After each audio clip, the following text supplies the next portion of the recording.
جس دن سے رسالت مآب صلی اللہ علیہ وآلہ وسلم نے خدا کی عبادت غاروں وادیوں میں پہاڑوں کی چوٹیوں پر بیٹھ کے شروع کی، ہر نماز میں دعا مانگتے تھے، پالنے والے اپنے پاس سے ایسا مددگار دے جو غالب ہو۔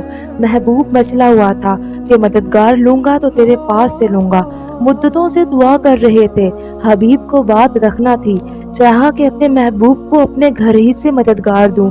ایک دن فاطمہ بنت اسد شوق زیارت میں قریب کعبہ آئیں، آتے ہی دردزا کی تکلیف معلوم ہوئی، نگاہ کعبہ کی طرف، ہاتھ آسمان کی جانب اٹھائے اور کہا، پروردگار، میں تجھ پر، تیرے رسولوں پر، کل انبیاء پر، تمام تیری کتابوں پر ایمان رکھتی ہوں، تجھے میرے دادا ابراہیم خلیل اللہ کا واسطہ جنہوں نے تیرا گھر بنایا، اس گھر کا صدقہ جو عبادت کے لیے بنا ہے، اس مولود کا واسطہ جو میرے وطن میں ہے، جو مجھ سے باتیں کر کے میرا دل بہلاتا ہے، جس کی شان بتاتی ہے تیری خاص نشانی مخصوص بندہ ہوگا، مجھ پر دردزا کی تکلیف کو آسان کر دے۔ عباس بن عبد المطلب روایت کرتے ہیں، فاطمہ بنت اسد پشت کعبہ پر یہی دعا کر رہی تھی کہ دیوار شک ہوئی، آواز آئی، فاطمہ میرے گھر میں آؤ۔